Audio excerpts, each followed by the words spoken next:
Hey guys, what's up? Welcome back here to today's edition of Intuitive Angling, and much appreciated you guys coming by the channel to spend some time with me watching the video. Always very grateful for that. And guys, today we're going to be delving into the forward-facing sonar again in terms of another Bassmaster Elite Series legend has come out with some vocal opposition against it and have made some very good points as far as dropping a truth bomb on the reality behind forward-facing sonar.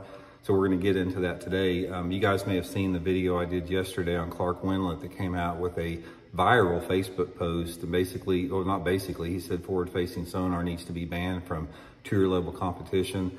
This was followed up by this Elite Series angler. So we're going to get into that and have some commentary in today's video.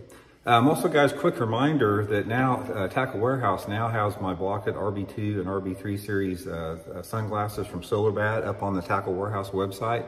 If you guys are interested in getting a pair, I'll put the Tackle Warehouse Solarbat link in the description. You can get them through there. If you're on the site shopping for some tackle or whatever, you can pick a pair up there. So much appreciated with that. Okay, guys, today, actually, I'm filming this video at about 11 o'clock at night. Matt Herron, Elite Series Pro. If you guys don't know who Matt Herron is, you don't know anything about bass fishing, or you've been living under a rock. Matt Herron has probably I'm going to say in the top 10 anglers over the past 20 years that have qualified for the most Bassmaster Classics and Forest Wood Cups. Absolute hammer, super respected within the industry. And Matt made a Facebook post yesterday on his Facebook page addressing the fact of one of the things that I've always talked about is that when I talk about forward-facing sonar, I've been sort of leading the charge on it. So many people come on there and gaslight me because they'll get on there and say, Randy, I can't believe you're against forward-facing sonar and you use 2D sonar and you use side imaging and down imaging and a power pole. You big hypocrite.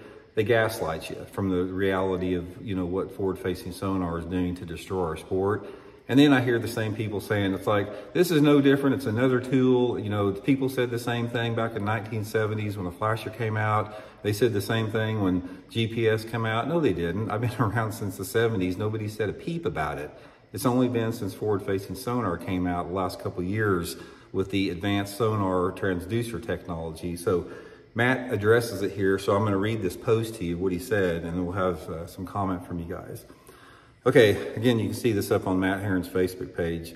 Matt said, sometimes you just can't ignore uneducated comments that are rampant in today's society, and I want to help educate those and keep I want to help educating those that keep assuming that things are the same. Forward-facing sonar is the same as side imaging and 360, ? To make this comparison alone shows a complete lack of your knowledge in sonar equipment and application. It's very true.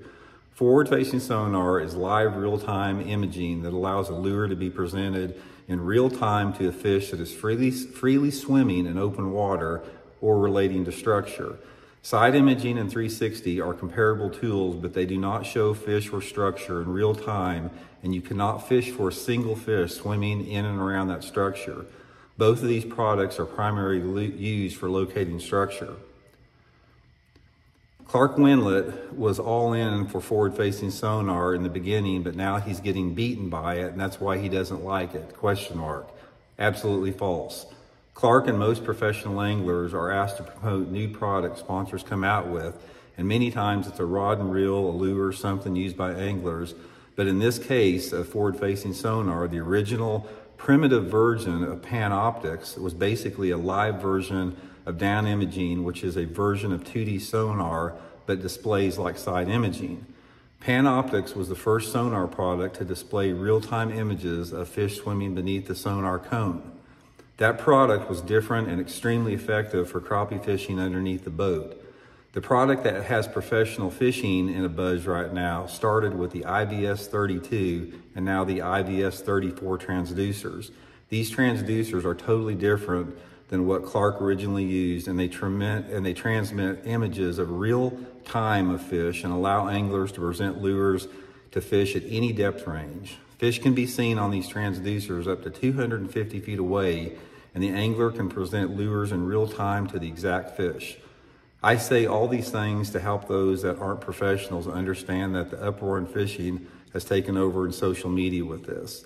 I can go on and on, but that's enough of a sonar class today. Guys, that is exactly right there. You cannot compare forward-facing sonar to anything. That's like comparing a thermonuclear bomb to a musket or something out there. So just stop with the gaslighting. We all know what the situation is out there.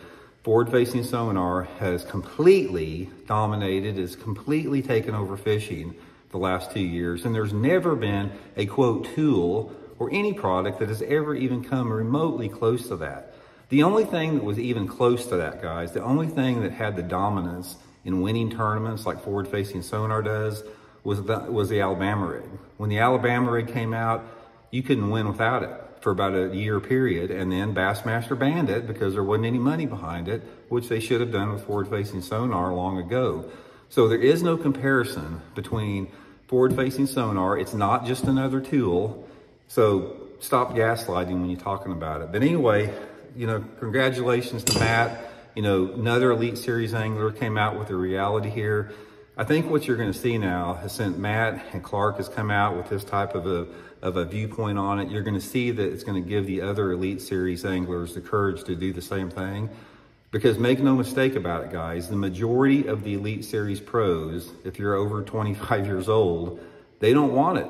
They do not want to have to use it. They fight against it. They hate it. It sucks, but they have to use it if they want to compete. And given the choice, they don't want anything to do with it.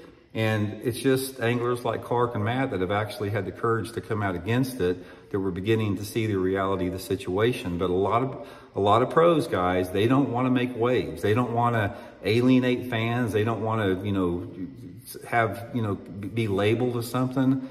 But I encourage all the pros out there to get a backbone, follow Clark and Matt's lead, and start coming out on the bandwagon against it. Because I can assure you, when marquee names continue to come out against it like they are right now, that's what's going to affect change.